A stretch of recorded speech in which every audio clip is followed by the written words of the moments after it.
All right, so in this video, I'm going to talk to you about ways to manage debt and reduce risk. And I'm going to talk about my actual portfolio. Most of you guys know by now, I have 8 properties here in Las Vegas. I have 19 tenants. I have about $2 million in debt, and my payments are about $10,000 a month on those properties. All of the people that keep telling me that I'm in a really bad financial position and I'm going to end up bankrupt. Again, these are all Dave Ramsey's people. Here's why I think you're wrong. And so I'm going to talk to you about the 5 ways I personally manage the debt in our portfolio and how I think number 5 is the reason that people who do it my way end up wealthy as opposed to just comfortable. Does that make sense? If you save all your money up through retirement, like Dave Ramsey says, you'll have a good retirement, but you won't be wealthy. So here are my 5 ways to reduce risk. Number 1 is equity. Very simple. If you bought a property, and I'll use my actual property. So I'll just use the first property I bought. I bought it for $170,000. Right now, it's worth $340,000. The mortgage on it is about $160,000 left. If the market turned dramatically, let's go 2008, 2009. We'll use worst case scenarios. Market drops 20, 30%. Here in Vegas, some properties drop 50%, whatever it is.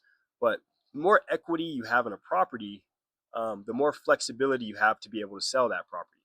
If all the property values are dropping really quickly and you need to sell, having equity means you don't have to lose money.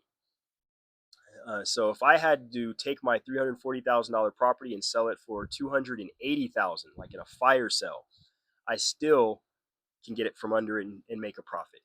So that's number 1, equity. Number 2, this is one people don't really think about, but scaling. If you only have one rental property, you're in a much worse position than someone who has 5 rental properties or someone who has 10 rental properties. Just like a stock, if you buy one company, that stock can go out of business. Something can happen, that company goes bankrupt and you're out. If you've got 5 stocks and one goes bankrupt, you're okay. The other 4 are still doing well. The same goes with properties and having multiple tenants. So right now I have 19 tenants. If 5 of my tenants start falling on hard times and I have to then move them out of the property or evict them or do something like that, I still have all the other tenants paying me. So the more properties and the more tenants you have, the more you're spreading that risk. You're not relying on just one person paying your mortgage off. Number 3, and this one should be very obvious, but we'll use Dave Ramsey's ideas, right? And this is common for any financial planner. You need to have 6 months of cash reserves or more to be safe. So if you have a mortgage payment that you're living in your house and your payments, and let's just say your house expenses are $5,000, you need to have about $30,000 saved up to be able to pay, or sorry, saved up for an emergency fund, just in case things hit the fan. Well, the same goes for rental properties or having debt. If I have $10,000 of payments, I need to have $60,000 of reserves so that if, again, a bunch of tenants start not paying me, a lot of other stuff starts happening. I don't know what could happen that can make all of my tenants at once lose their job. But let's just say it happened. I need to be able to pull money from somewhere to keep paying those mortgages and my other expenses. So we do keep more than 6 months worth of reserves just in case. Number 4, cash flow. Most people think of cash flow as the thing that leads to financial independence. 100% true. That's what we all want. That's what we rely on. But the more cash flow you have, the safer position you're in. And with cash flow comes, like, I don't just have rental income. We also have our W-2 jobs.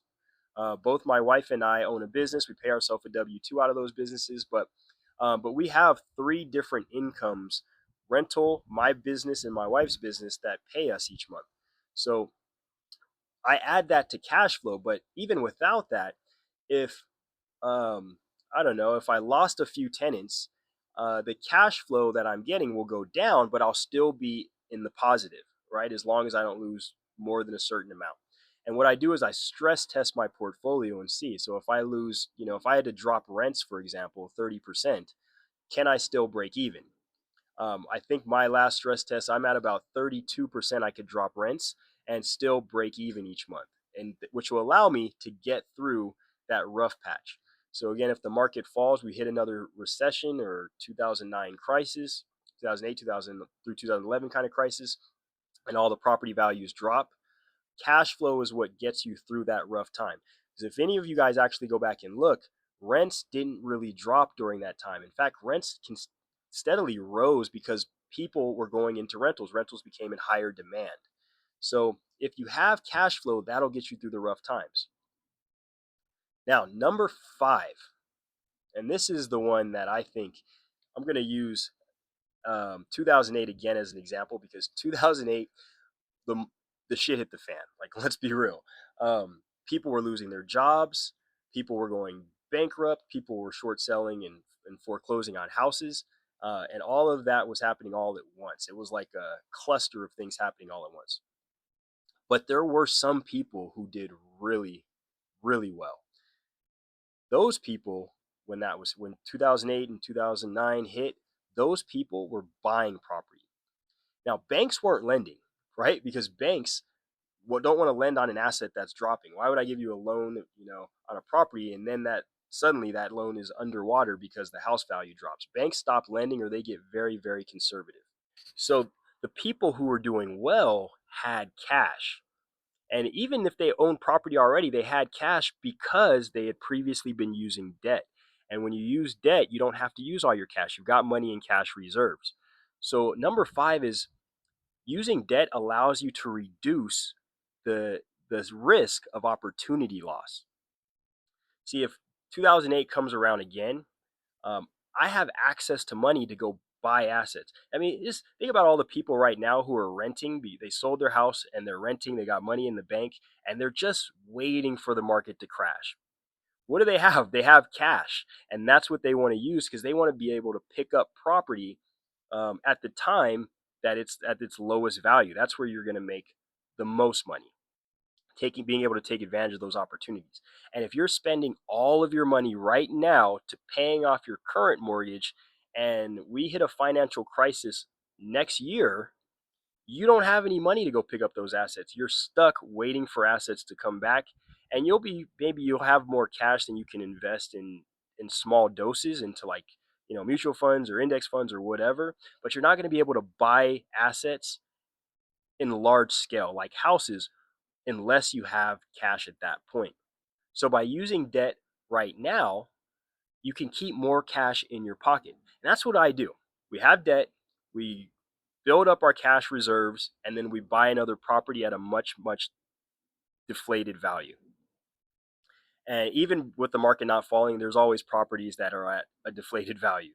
Almost every property we've bought at a very low price compared to what it's worth. So being able to have access to cash at that point is what will make you wealthy.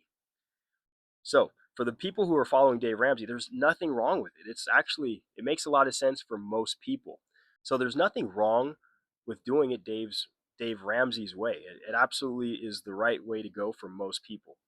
But those people won't ever become super wealthy. Those people are going to have the least amount of money available just when they need it. And what happens if that person loses their job? Right now, we have 19 tenants and then two businesses that pay us income. We could lose any two of those and still be okay.